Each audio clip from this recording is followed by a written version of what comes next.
Bismillahirrahmanirrahim. Assalamualaikum warahmatullahi wabarakatuh. Ingin menjelaskan materi mengenai azas, prinsip, dan ciri dasar dari ekonomi Islam.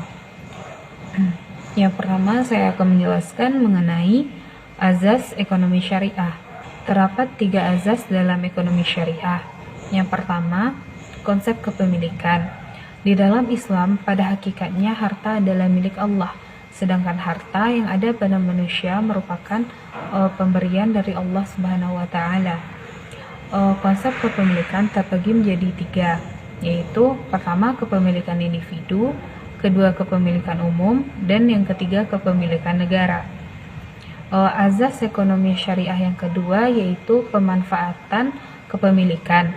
Pemanfaatan kepemilikan adalah cara sesuai hukum syar'i seseorang memperlakukan harta miliknya.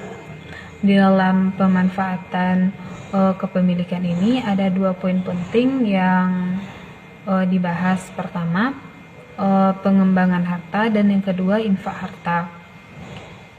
Azas ekonomi syariah yang ketiga yaitu distribusi kekayaan.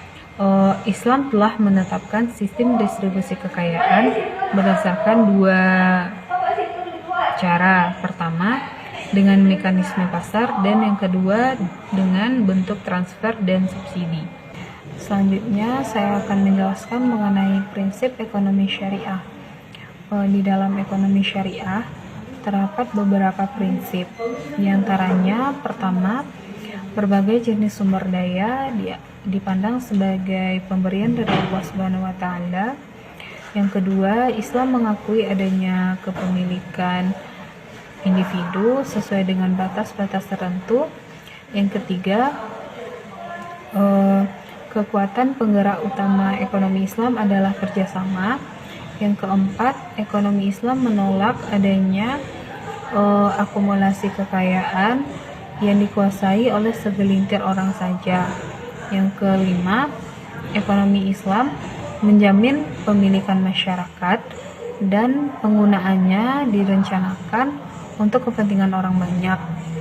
Yang keenam, seorang muslim harus takut kepada Allah Subhanahu wa Ta'ala dan percaya terhadap hari akhir. Yang ketujuh, zakat harus dibayarkan atas kekayaan sesuai dengan batas atau nisab. Yang kedelapan, Islam melarang praktik riba dalam bentuk apapun. Poin terakhir, saya akan menjelaskan mengenai ciri dasar dari ekonomi syariah.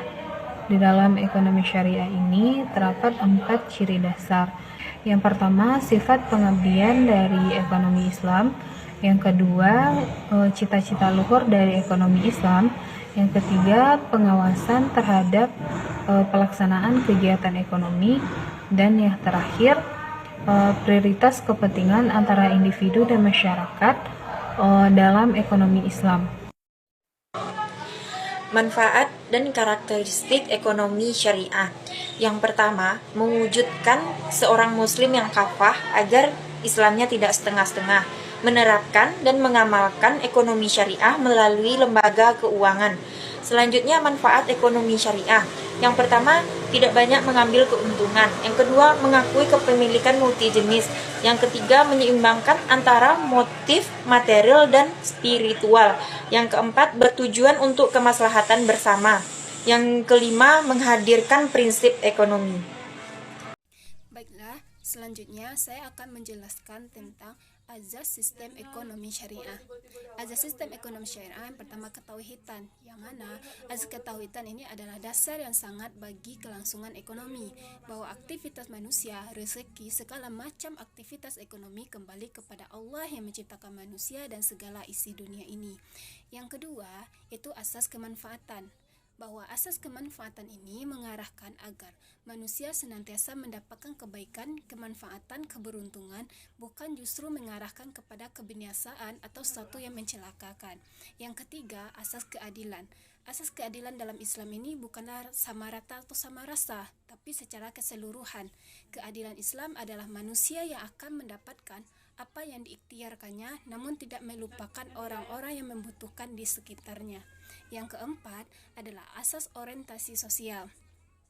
Bahwasannya dalam aspek ini, yang membuat ekonomi Islam berorientasi kepada sosial adalah aturan mengenai zakat, infak, sedekah bagi orang-orang yang mampu.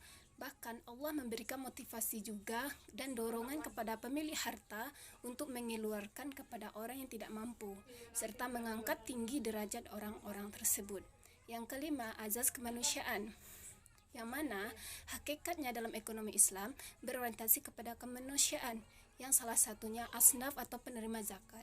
Islam sangat mengorientasikan dana sosial itu kepada fakir miskin, budak, atau orang yang tidak mampu membayar hutang, mu'alaf, perjalanan, dan juga fisabilillah. Mungkin sekian dari saya.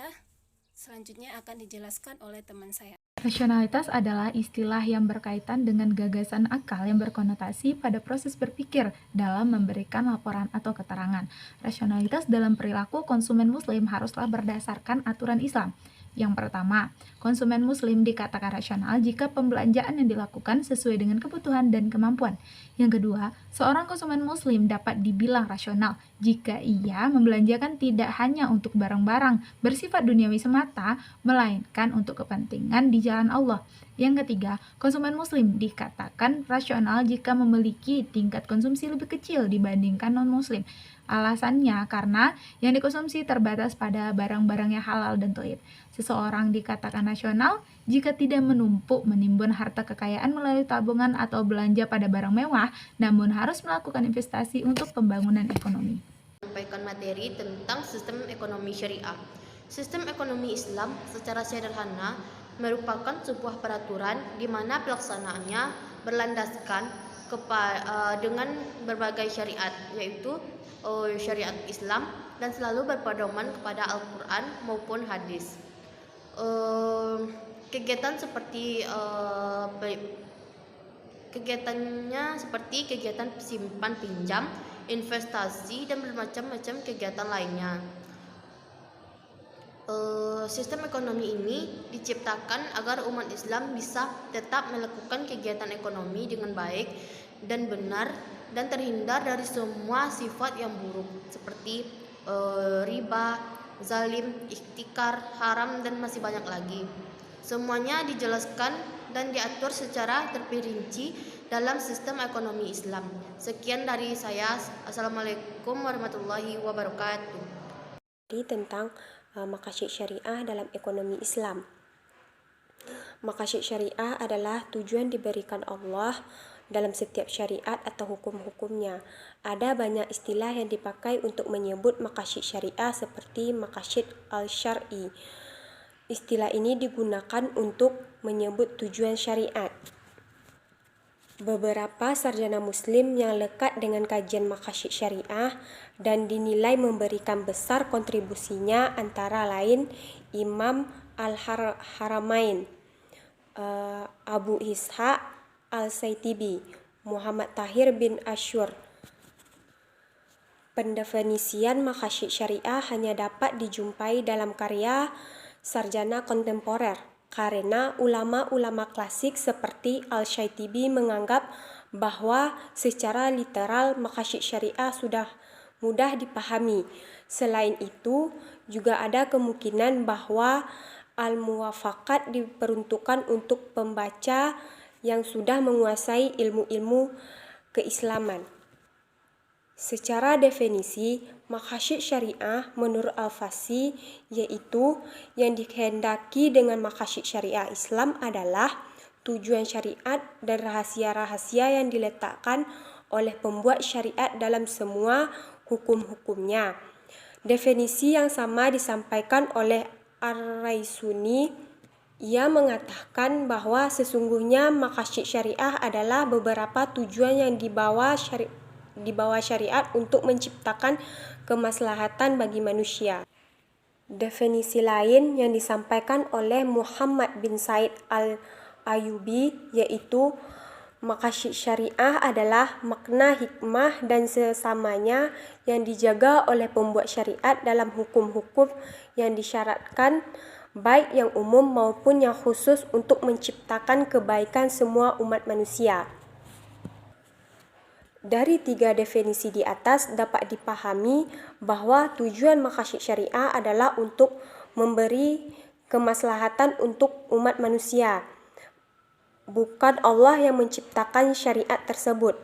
Namun, pada dasarnya setiap ekonomi dimunculkan guna mencapai kemakmuran dan kesejahteraan rakyatnya. Bahwa sistem ekonomi ialah sistem sosial yang terbentuk dalam rangka usaha sosial dalam mencapai kemakmuran. Sekian dari saya. Assalamualaikum warahmatullahi wabarakatuh.